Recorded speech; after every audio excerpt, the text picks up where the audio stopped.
நீங்கள் பார்த்துக் கொண்டிருப்பது நமது கேப்டன் டிவி, இளைஞர்களின் இதய துடிப்பு. அன்பிற்கும் மரியாதைக்கும் உரிய இந்த சீசா படத்தினை வெற்றி பெற வேண்டும் என வாழ்த்த வந்திருக்கிற மேடையில் இருக்கிற வல்லவர்களே,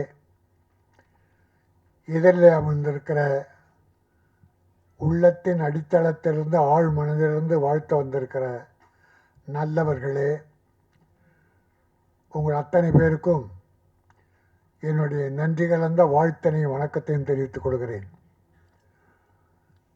டைரக்டர் குணா அவர்கள் நேற்று இரவு என்னை சந்தித்து அழைத்தார்கள். நான் வேறொரு வேலையாக இருந்து வர முடியாத சூழ்நிலை. நான் எவ்வளோ சொன்னேன், நான் எர்ணாவூர் பக்கம் இருக்கேன், அங்கேருந்து வர்றதுக்கு இல்லை எப்படியாவது வந்தாகணும்னாங்க. அன்பு கட்டளை இயக்குனுடைய அந்த அன்பு கட்டளை ஏற்று சின்ன படம் பெரிய படமாக வேண்டும், நம்முடைய நல்ல உள்ளத்தாலே அதை வாழ்த்த வேண்டும். வைப்ரேஷன் வேறு ஒன்றும் இல்லை, நல்லவங்கெல்லாம் சேர்ந்து ஆழ் மனதிலிருந்து வாழ்த்துதல், இறைவனை வேண்டுதல், அது வெற்றிக்கு அறிகுறியாகும். அது அப்புறம் டைரக்டருடைய திறமை, ப்ரொடியூசருடைய அதிர்ஷ்டம். இதில் என்னென்னா, ப்ரொடியூசர் ஒரு மருத்துவர். அந்த மருத்துவர் வேலையை பார்க்காம கதை எழுதுறது, கவிதை எழுதுறது, அதையும் சேர்த்து பார்த்துருக்கார். அப்போது ஒரு பேஷண்ட் போகிறார். போகும்போது நல்ல மாதிரியாக பேசி பழகி, அப்போது டாக்டருடைய குணம் தெரியுது. எந்த பேஷண்ட் போனாலும் அவங்களோட மனசு விட்டு பேசி அவங்களுடைய பிரச்சனைகளை தெரிந்து முடிந்தால் உதவி பண்ணுறது, இல்லைன்னா நோய் தேய்க்கிறது. ஓ, மனநல மருத்துவரா? ரொம்ப மகிழ்ச்சி. அதான் உங்கள் மனம் நலமடைய அவர் வாழ்த்திருக்கிறார். இன்னைக்கு இந்த உலகத்தில் எவ்வளோ பார்க்குறோம். நண்பர்களையோ நம்பியவர்களையோ துரோகம் செய்து மோசம் செய்து தான் பார்த்திருக்கிறோம். ஆனால் நோய் தீர்க்க போனவரை அவர் குறையறிந்து நோயையும் தீர்த்து அவர் வாழ்க்கையிலுடைய அந்த கஷ்டத்தையும் போக்குவதற்கு, அவருடைய எண்ணத்தை நிறைவேற்றுவதற்கு ஒரு பட தயாரிப்பாளரானது உலக அதிசயம்.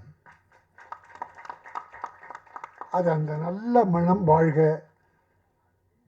செந்தில்நாதன் நாடு போற்ற வாழ்க. சீசா எப்படி வித்தியாசம்னா, பொருளாதாரத்தில் உயர்ந்தவங்க உயர இருப்பாங்க, தாழ்ந்தவங்க கீழே இருப்பாங்க. வெயிட் அதிகமாக இருக்கவன் கீழே இருப்பான், வெயிட்டு குறைவாக இருக்கவன் மேலே இருப்பாங்க. சீசா வெயிட்டானவங்களை கீழே இறக்கும், லேசானவங்களை மேலே ஏற்றும். அதான் ஏற்றம் இறக்கம் சீசா. உங்களுக்கு தஞ்சாவூர் பொம்மையை பற்றி தெரியும். தஞ்சாவூர் பொம்மை எப்படி போட்டாலும் கீழே கவுத்து போட்டாலும் நிமிந்துடும். நம்ம கவுத்து போட்டோன்னு வச்சுங்க, அது வழக்கம் வந்து நின்றுடும். அதுதான் வாழ்க்கை. அது வாழ்க்கையின் பெரிய தத்துவத்தை சொல்கிறது. நீ யார் உனக்கு துரோகம் செய்து உன்னை கவிழ்த்தாலும் நீ உன் திறமையால் நிமிர்ந்து நெல். நம்ம தான் நம்மளை காப்பாற்றிக்கணும். அடுத்தவங்க காப்பாற்றுவோன்றது செந்தில்நாதன், டாக்டர் செந்தில்நாதன் மாதிரி எல்லாரும் வர முடியாது. கூட இருந்தே குழி பறிக்கிறோம் எவ்வளோ பேர் இருக்காங்க. ஆக டாக்டர் செந்தில்நாதன் ஒரு தெய்வ பிறவியா நம்முடைய குணாவுக்கு கிடைச்சிருக்காரு. உங்களுக்கு நம்ம நாட்டில் சொல்லுவாங்க, இந்தியாவில் தான் சொல்லுவாங்க, சில உதாரணங்கள்லாம் இந்தியாவில் பிரமாதமாக கண்டுபிடிப்பாங்க. இந்த நண்டு கதை சொல்லுவாங்க. இந்திய நண்டு ஒரு டப்பாவில் போட்டு வச்சிங்கன்னா, ஒரு நண்டு ஏறிச்சுன்னா கீழே நண்டு அது காலை இழுத்து இழுக்குமா. அது முன்னேற முடியாமல் மேலே ஏற முடியாமல் இழுத்துறோம். அதுபோல் தமிழன் இந்தியன் ஒரு நண்பன் முன்னேறினா அவனை காலை பிடிச்சி இழுத்துருவான்னு சொல்லுவாங்க. அதெல்லாம் போய் அது இந்தியானா உருவாக்குது. அது ஒரு கேவலமான புத்தி இந்தியனுக்கு உண்டு. நம்மை நாம் தாழ்த்தி கொள்வதிலே நமக்கு பெரிய பெருமை உண்டு. இப்படி செஞ்சல் அது மாதிரி எவ்வளோ பெரிய உதாரணங்கள் இருக்காங்க. கை தூக்கி விட்டவங்க எவ்வளவோ பேர் இருக்காங்க. நம்ம அவங்கள தான் நினைக்கணும். இல்லை கை விட்டாங்கன்னா ஏதோ ஒரு காரணம் இருக்கலாம். ஆனால் அவங்கள மன்னித்து இன்னா செய்தாரை ஒருத்தல் அவர் நான் நன்னயம் செய்து விடல் என வள்ளுவன் சொன்னது போல நம்ம தவறு செய்தோட மன்னிச்சிடணும். இந்த சீசா என்பது ஒரு அருமையான கதை. குணா சொன்னார். அவர் எப்படி டைரக்ட் ஆனார், டாக்டர் எப்படி அவருக்கு உதவி பண்ணார் என்று சொன்னதோடு கதையுடைய ஒரு சில வரிகளை சொன்னார். எத்தனை நாள் ஷூட் பண்ணேன்னு சொன்னார். நான் முதல்ல யார் வந்து கேட்டாலும் எவ்வளோ ஷூட் பண்ணீங்கன்னு ஒரு நியாயமான அளவு ஷூட் பண்ணிருக்காரு. செலவினங்களும் இந்த படத்துக்கு தேவையான கதைக்கு தேவையான செலவு பண்ணியிருக்காங்க. மிதமிஞ்சியும் அவர் பண்ணிடல. ஆக அப்படி ஒரு நல்ல டைரக்டர் தமிழுக்கு கிடைத்திருக்காரு. அவரை டாக்டர் அறிமுகப்படுத்தியிருக்கார். ஆகவே இந்த தமிழ் சார்ந்து ஒரு சின்ன ஒரு தமாஷா ஒன்று மட்டும் சொல்லிட்டு முடிச்சுக்கிறேன். ஒரு இந்தியன், ஒரு அமெரிக்கன், ஒரு ஜப்பான், இந்த 3 பேரும் ஒரு விமானத்தில் போகிறாங்க. விமானத்தில் மற்றவங்களும் இருக்கிறாங்க.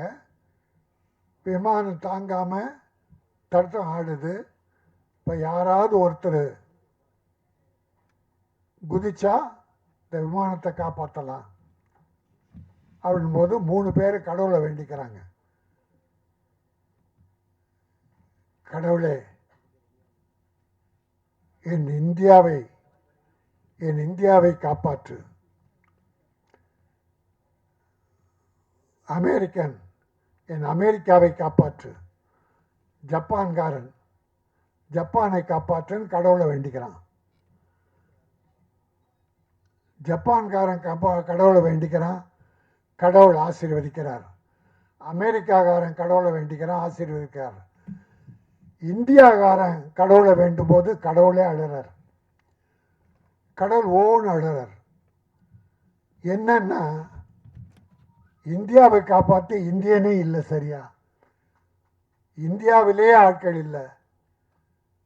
ஆக எல்லாரும் சேர்ந்தாலும் இந்தியாவை காப்பாற்றுறது கஷ்டம் அப்படின்னு ஒரு உதாரணம் சொல்லுவாங்க. அதெல்லாம் பொய். அப்படிப்பட்ட உதாரணங்களை சூது மனம் படைத்தவர்கள், குறைபாடு மனம் படைத்தவர்கள் தான் சொல்லுவாங்க. எல்லாருமே பாசிட்டிவா நான் வளரணும், நீ வளரணும், நாடு வளரணும், எல்லாரும் வளரணும் என்கிற எண்ணம் யாருக்கெல்லாம் இருக்கிறதோ அவர்கள் மனம் தூய்மையாக இருக்கும். நம்முடைய விவேகானந்தார் ஒரு உதாரணம் சொல்லுவார். மனிதனே, உன் மனம் குப்பை தொட்டி அல்ல. அந்த குப்பை தொட்டியாக நினைத்து நீ கண்டதை உள்ளே போட்டுக் கொள்ளாதே. பொய், அழுக்காறு, துரோகம், பிறரை வாழ வைக்க, பிறரை அழிக்க வேண்டும் என்ற எண்ணம் போன்ற குப்பைகளை உன் மனதில் போட்டுக் கொள்ளாதே. மனம் ஒரு தங்க பீரோ. அந்த பீரோவில் என்ன வைப்போம்? தொடப்பக்கட்டை, செருப்பு, இதெல்லாம் யாருன்னா ஒரு பீரோவில் வைப்பாங்களா? அதை தூக்கி வெளியே போடுவாங்க. ஆனால் உன் மனம் ஒரு தங்க பீரோ. அதை நல்லவைகளை வை, பிறர் வாழ வேண்டும் என்கிற வள்ளல் தன்மையை வை. நீ சுத்தமாக இரு, தூய்மையாக இரு. மக்கள் எல்லோரும் உன்னை வாழ்த்துவார்கள். நீ மக்களை வாழ்த்து. பிறரை வாழ்த்துவதாலே நீ வாழலாம் என்பதாலே இந்த சின்ன படத்தை பெரிய படமாக வேண்டும் என்று இறைவன் அருள் வேண்டி வந்திருக்கிறேன். சீசா என்கிற இந்த படம் நல்ல மனம் கொண்ட மருத்துவரால் இன்றைக்கு இது ஆரம்பிக்கப்பட்டது. ஒரு புதிய இயக்குனரை உருவாக்கி இருக்கிறார். இயக்குனரும் வாழ வேண்டும், தயாரிப்பாளர் வாழ வேண்டும். தயாரிப்பாளர் திரும்பி பணம் வந்தால் அடுத்து படம் எடுப்பார், தொழிலாளர்கள் வாழ்வார்கள், தொழில்நுட்ப கலைஞர்கள் வருவார்கள், கலைஞர்கள் வருவார்கள். ஆகவே இந்த சீசா முதலீடு செய்த நமது மருத்துவர் ஐயா வாழ்க, வெற்றி பெறுக, இயக்குனர் வாழ்க, தொழில்நுட்ப கலைஞர்கள் அத்தனை பேரும் வாழ்க. நன்றி, வணக்கம். துல்லியமாக தினசரி நடப்பு நிகழ்வுகளையும் கல்வி, விளையாட்டு, அரசியல், வாழ்க்கை முறை, மருத்துவம், தொழில்துறை, சினிமா, பொழுதுபோக்கு போன்ற பல்வேறு நிகழ்ச்சிகளையும் உடனுக்குடன் காண கேப்டன் டிவி மற்றும் கேப்டன் நியூஸ் சமூக வலைத்தள பக்கங்களோடு இணைந்திருங்கள். உங்கள் வணிகத்தை கேப்டன் டிவி மற்றும் கேப்டன் நியூஸில் விளம்பரத்தின் மூலம் மேம்படுத்த விருப்பமா? உடனே கீழே கொடுக்கப்படும் எண்ணிற்கு தொடர்பு கொள்ளுங்கள்.